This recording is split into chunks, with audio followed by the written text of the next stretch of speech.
नमस्कार छात्रों, कैसे हैं आप सब। देखिए, आज जो अर्धवार्षिक परीक्षा हुई थी अपने संस्कृत विषय की, तो इसका जो पेपर है आज हम इस पेपर को सॉल्व करेंगे और आप अपना जो पेपर मिलान कर ले, कितने सही हो रहे कितने गलत हो रहे हैं। तो पेपर मैंने ये सॉल्व किया है, तो आप इस वीडियो को देखिए और मिलान कर लेना। तो पहला प्रश्न हम देखें कि अधोलिखितानां प्रश्नानाम उचित विकल्प चित्वा लिखा था। उचित विकल्प आपने को चुनना था। पहला प्रश्न है, तत् शब्द से तृतीया बहुवचन रूप अस्ति, यानी तत् शब्द का तृतीया बहुवचन बताना है। तो तत् ते तानि, और ये जो तीसरी विभक्ति है उसमें आता है तेन ताभ्याम तय। क्या आता है? तेन ताभ्याम तय। तो ये आपका हो जाएगा ग राइट।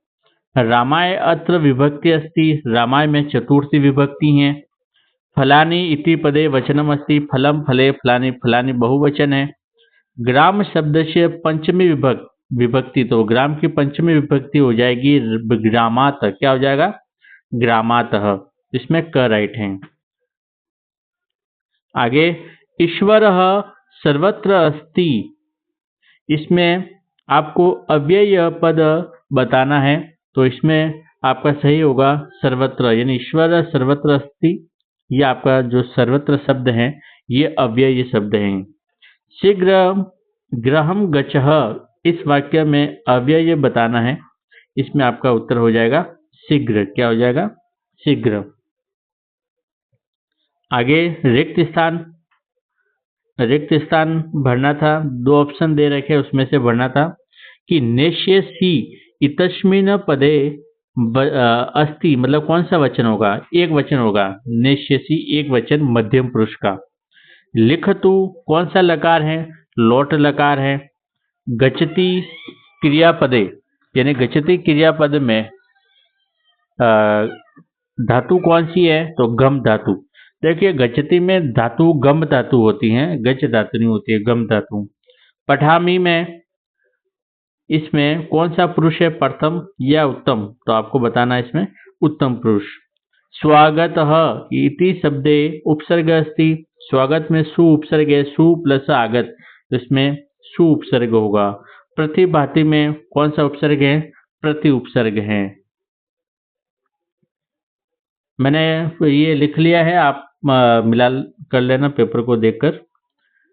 भानुदे, ये सॉरी प्रश्न है, शुद्ध वाक्यानाम समक्षम आमह और अशुद्ध वाक्यानाम समक्षम नह इति लिखा था, यानी जो वाक्य शुद्ध है सही है उसके आगे आपको आम लिखना है, और जो गलत है वाक्य उसके आगे न लिखना है। तो भानुदे इतस्मिन् पदे दीर्घ संधि अस्ति, सही है। भानु प्लस उदय, भानु प्लस उदय, इसमें दीर्घ संधि है, सही है ये। यथाशक्ति में अव्ययी भाव समास है, ये भी सही है। माता च पिता च इतस्य समस्त पद पितरो न अस्ति, यानी पितरो है लेकिन इसमें क्या लिखा है? न अस्ति। इसका मतलब ये वाक्य क्या है? गलत है। एक एक इतस्मिन् पदे यण संधि अस्ति, यण संधि इसमें नहीं है, ये आपकी वृद्धि संधि है। सूर्य प्लस उदय सूर्योदय, सही राइट, सही है।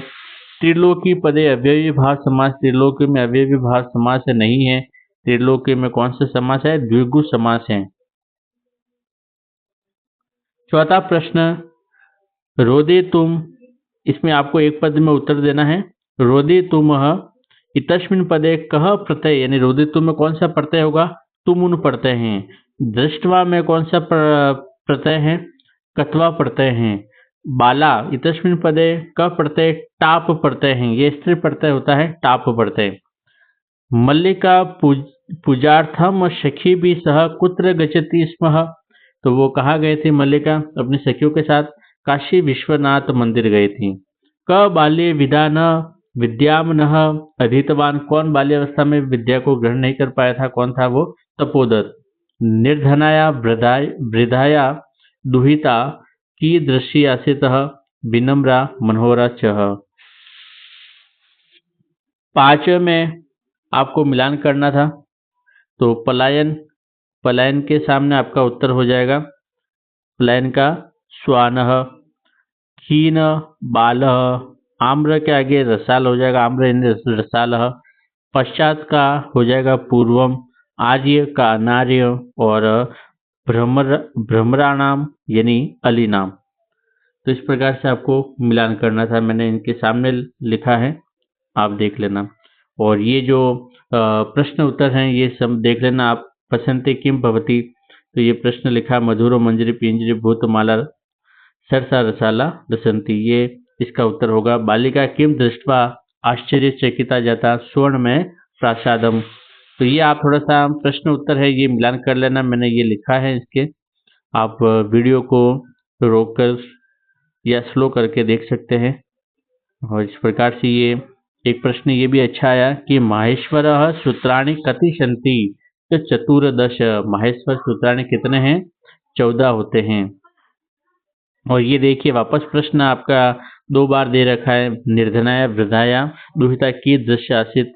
तो ये वापस उत्तर आपका विनम्रा मनोहरा च हो जाएगा। आगे प्रश्नवाचक बनाना था, प्रश्न निर्माण करना, कोई 2 करना था। तो ग्रामे निर्धना स्त्री, तो इसके स्थान पर हो जाएगा का। मोदकानी, इसके आगे हो जाएगा कानी, यानी मोदगानी के स्थान पर क्या लिखना था आपको, कानी। स्वर्णकार के स्थान पर लिखना था कम। फिर 12वां प्रश्न है कि अधोलिखितानि कथनानि कह का कम काम प्रति कथयति, यानी इसमें आपको बताना था कि कौन किसको कह रहा है। तो सूर्य तपे तंडुलान खगेभ्यो रक्षः, कि सूर्य तप में चावलों की पक्षियों से रक्षा करना, ये किसने कहा था, वृद्धा ने बालिका को कहा था। और अहम तुभ्य तंडुलम मूल्य दास्यामि, यह स्वर्णकाक ने बालिका को कहा था। पूर्व प्रातराशः क्रियताम, स्वर्णकाक ने बालिका को कहा था। तो ये इस प्रकार से आपको इसका उत्तर लिखना था। 13वां प्रश्न है वाच्य परिवर्तन। वाच्य परिवर्तन में क्या होता है कि वाच्यों को परिवर्तन करना पड़ता है। अगर प्रथम वचन है, प्रथम विभक्ति है, तो उसको तृतीय विभक्ति में परिवर्तन करना पड़ता है। राम पाठ पठति, तो इसका हो जाएगा रामेण पाठ पठ्यते। छात्र ग्रंथः पठति, तो छात्रेण ग्रंथः पठ्यते। गायकेन गीत गायति, तो इसको एक वचन में बना लेंगे, सॉरी एक प्रथम विभक्ति में बना लेंगे, गायकः गीत गायति। फिर अगला 14वां प्रश्न में आपको एक श्लोक लिखना था, और वो श्लोक लिखना था जो अपने इस पेपर में नहीं आया है, तो इसके आपके 2 नंबर मिल जाते हैं। फिर 15वां प्रश्न है कि अशुद्ध कारका नाम शुद्ध करणीयम, यानी जो वाक्य है उनको शुद्ध करना है। अहम मोदकम खादती, तो खादती के स्थान पर हो जाएगा खादामी। श्री गुरु गुरु गुरुम नमः, तो श्री गुरुवे नमः, चतुर्थी विभक्ति का प्रयोग होगा, श्री गुरुवे नमः। विद्यालय अभिता आपण अस्ति, तो विद्यालयम हो जाएगा, विद्यालयम अभिता आपण अस्ति, द्वितीय विभक्ति का प्रयोग होगा। 15 प्रश्न के बाद हम देखें 16वां प्रश्न, तो इसमें आपको रिक्त स्थान की पूर्ति करनी थी। इन ऑप्शन में से देखकर प्रिय वाक्य प्रदान सर्व तुष्यन्ति जंतव, धर्मो रक्षति रक्षितः, गुणा गुणगेषु गुणाः भवन्ति, तत्र त्रिशतः शेटकम इतमः दुग्ध अपेक्षितः, तो इसमें त्रिशत आ जाएगा। ये एक 17वां प्रश्न था। इसमें क्या करना था कि प्रदत्त वाक्य नाम पाठ्य आधारित घटना कर्म अनुसार लिखा था। घटना कर्म के अनुसार लिखना था, पहले कौन सा आएगा फिर कौन सा आएगा। तो पहले आपको ये वाक्य लिखना था कि भ्रांतः कश्चन बालक पाठशाला गमन वेलाया क्रीडितुम अगच्छतः, तो ये ख वाला पहला हो जाएगा, दूसरे में ये घ वाला, तीसरे में क वाला और चौथे में घ वाला। फिर 18वां प्रश्न आपको गद्यांश में से देना है पढ़कर। ग्रामे कह निवसतः, तो ग्रामे एक निर्जना वृद्धा स्त्री निवसतः, ये उत्तर होगा। दूसरा प्रश्न था कि माता पुत्री मह किम आदिशतः, तो इसमें आपको ये लिखना था सूर्य तपे तंडुलान खगे रक्षः। तीसरे में कह सम उड्य तस्य समीप अगच्छत, तो एक विचित्र काक, ये यहाँ का इसका उत्तर हो जाता।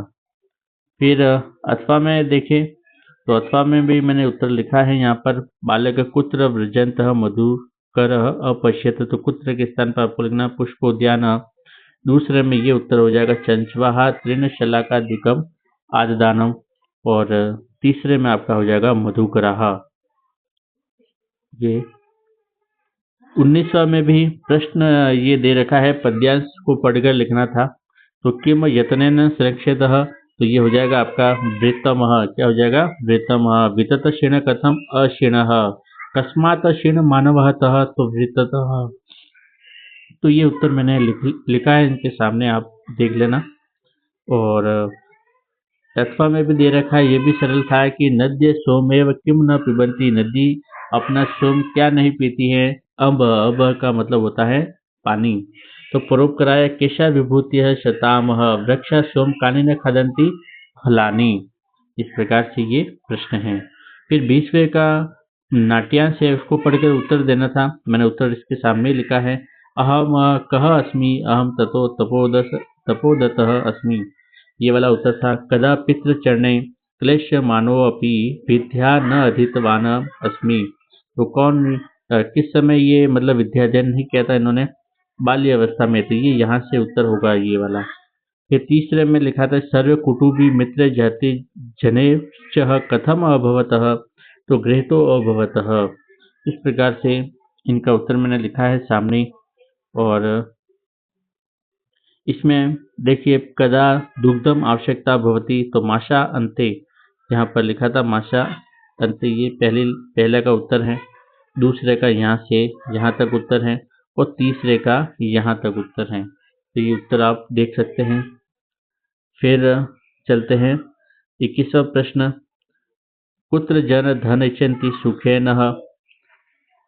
दूसरे का उत्तर काभ्याम, इसमें हो जाएगा आपका, यहाँ उत्तर लिखा रखा है, ये यहाँ से लिखना है था। दूसरे का उत्तर ये, तीसरे का आपका ये होगा उत्तर, चौथे का आपको ये लिखना था, सुख प्राप्तु।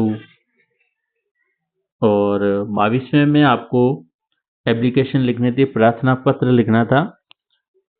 2 प्रार्थना पत्र में से एक लिखना था, एक तो अवकाश के ऊपर था और एक शुल्क मुक्ति पर था। और 23वें में संस्कृत भाषा में निबंध लिखना था, जो कि ये कालिदास का निबंध बार बार आता है, मैंने कक्षा में बच्चों को पढ़ा रखा है ये, और संस्कृत भाषा का महत्व भी पढ़ा रखा है। तो दोनों में से जो अच्छा लगे वो आप कर सकते हैं। तो आज के लिए बस इतना ही। आप प्रश्न को मिलान करें और कमेंट में जरूर बताएं कि आपके कितने सही हो रहे हैं, कितने नंबर आपके बन रहे हैं। आज के लिए इतना ही। जय हिंद, जय भारत।